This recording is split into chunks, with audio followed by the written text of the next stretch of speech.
So during the next 25 minutes or so, we're going to talk about DLT bonds, that is bonds processed on distributed ledger technology, and how at Moody's we look at them.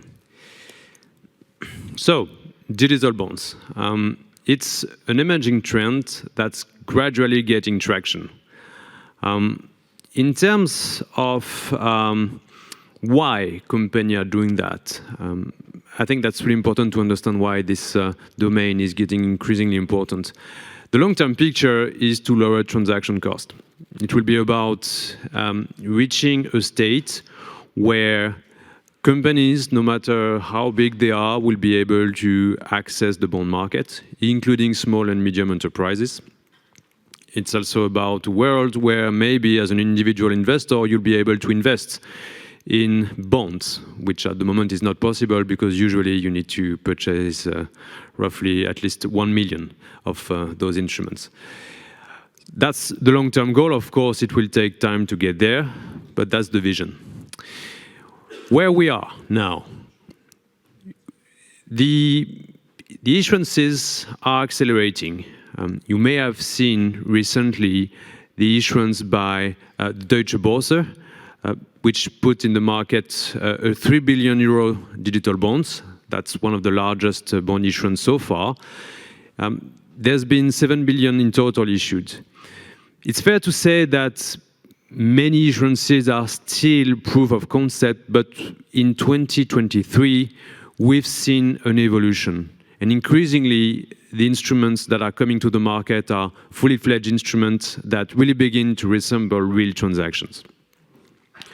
Which entities are issuing those instruments? So far, it's mostly public entities, like supranational entities, such as the European investment banks, financial institutions, and market infrastructure operators. All these actors are at the forefront because they have an interest in issuing digital bonds. On the other hand, if you're, I would say, a taker of the technology, such as if you are a corporate, at the moment there's no real interest for you to put out a digital bond unless you want to show to the rest of your world that you are innovation-minded. Here's how digital bonds are working. The schematic you're seeing here is simplified. It's about, you're a note holder, you want to purchase a digital bond. You're going to transfer your cash to a custodian, which will be on the blockchain. This custodian will purchase the tokens for you. To do so, it will use version of cash which will be usable on the blockchain. Could be a wholesale CBDC, could be a stable coin, could be something else. And this cash will ultimately go to the issuer after being converted into real cash outside or at the frontier between the platform and the rest of the world. There's an important caveat here, which is that this picture is very much an aspiration. Why is that? Because today there's no available wholesale CBDC compatible with DLT available. Therefore, transactions that have attempted to pay cash on the blockchain are very much proof of concepts, which have used rather convoluted schemes to achieve this goal. But that's the ambition, and once we have digital version of cash available, that's where the market will go. So what do we hear from issuers? When we speak to them, they are telling us that for them, the main benefits, it's not really about costs. Today, the cost of issuing a digital bond is not lower than the issuance of a traditional bond. For them, it's really about gaining experience, becoming more familiar with the technology, and encouraging innovation. Also, when you are an infrastructure operator such as Deutsche Börse, when you're putting out a digital bond, it's to show to the rest of the world that the technology is working.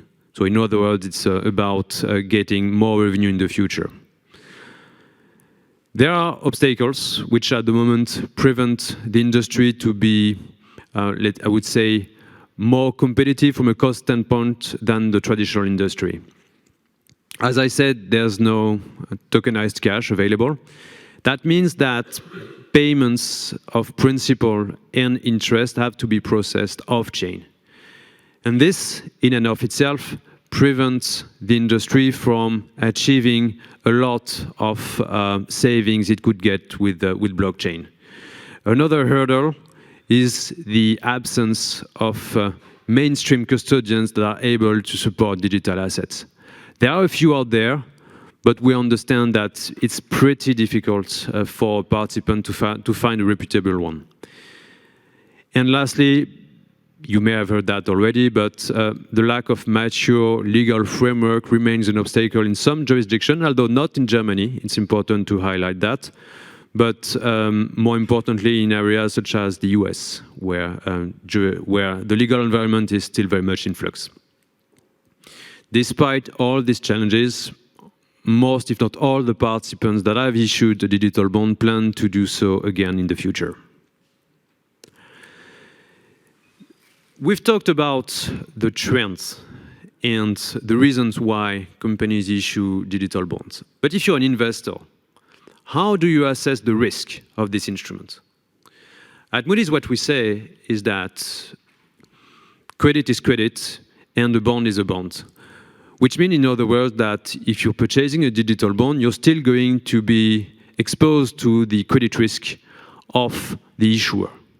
If you purchased a digital bond issued by Deutsche Börse, you'll need to do your credit risk assessment of this issuer. But there's, on top of that, another type of assessment that needs to be done. It's the assessment of the digital component of the instrument. Today, the legacy infrastructure that is often criticized remains relatively safe from a credit standpoint. In other words, when you are putting a bond on a traditional platform, you're not really asking yourself whether creditors will or will not get their cash because the platform will malfunction. You just assume that it will work well, and it will. It has the track record to show for it. When you're dealing with a digital bond platform, that's a bit different. We don't have the track record. At the end of the day, we may conclude that the platform is as risky as a legacy platform. That's probably true, but you still need to do your investigations. At Moody's, we look at the risks of this new platform through 4 different kind of risks. The first one is the risk related to the platform itself. It's about who is the owner of the platform. Is it a startup? Is it a more established company? Is this company regulated? Is it a new company? What's its track record?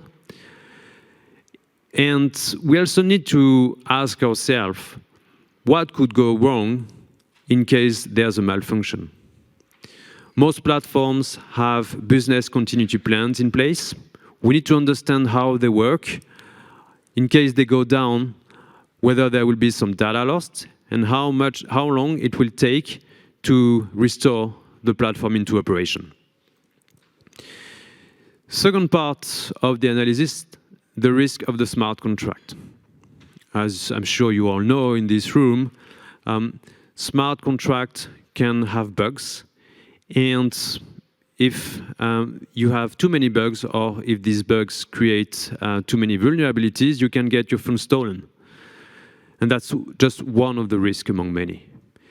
Therefore, it's important to check whether the smart contracts are not only properly audited, but also at which frequency they are audited, because as you know, you can have your smart contracts audited, but the next day somebody shows up and make a change in the code, and suddenly there's a vulnerability. Therefore, the deployment process of the smart contract is paramount. Third pillar of the analysis, the asset representation risk. It's really about ensuring that as a creditor of a digital bond, you're going to have the same rights as a digital bond creditor. if you sell the bond, will the bond be transferred? Will the property right be transferred along with the token? And if the company goes bankrupt, are you sure that you will have the same rights as the traditional creditors? These are questions that you need to check when you're an investor. And lastly, we have a 4 bucket that we call external risk, in which we put items such as the risk of an adverse change in regulatory environment. And there's also, of course, the ever-present risk of a cyber attack. Here are a few examples of the digital bond issuances we've seen. As you can see, their features are definitely not standardized. Some blockchains are private, others are public. The platform operator is often quite different from one issuance to another, which raises the question of the interoperability. Sometimes payments are made on-chain. In other situations, that's not the case. And another important feature to look at is whether the issuer has the option to replace the bond in case something goes wrong. As you can see, there are many variations, many scenarios possible. Ultimately, it all boils down to understanding whether digital bond creditors will have the same probability of getting their money back as a traditional creditor. Now, to finish this presentation, a few words about cyber risk. So cyber risk, as you know, in DeFi has been extremely harmful. Billions have been stolen. For the moment, we think that it's an issue that needs to be controlled, but based on the transactions we've seen, we believe that the risk is manageable. First and foremost, so far there's not that many digital bonds out there, and therefore opportunities for hackers are relatively limited. But more importantly, most, or if not all, of these digital bonds are issued on permission blockchain. And that means that if you really want to hack a token and steal it, it's going to be very difficult for you to do so. First off, because it's permission, you need to complete the KYC AML requirements. And I think that this alone is going to stop 99% of the hackers. Secondly, and perhaps more importantly, if by any chance you're able to steal a token, you won't be able to monetize it outside of the platform. So that's the theory. I would say that so far it has held true, but at the same time, given that the ecosystem is still pretty new and emerging, if there's any cyber attack, I think it would slow down the growth of this segment very much, and therefore it's very important that all participants ensure that this risk remain under control.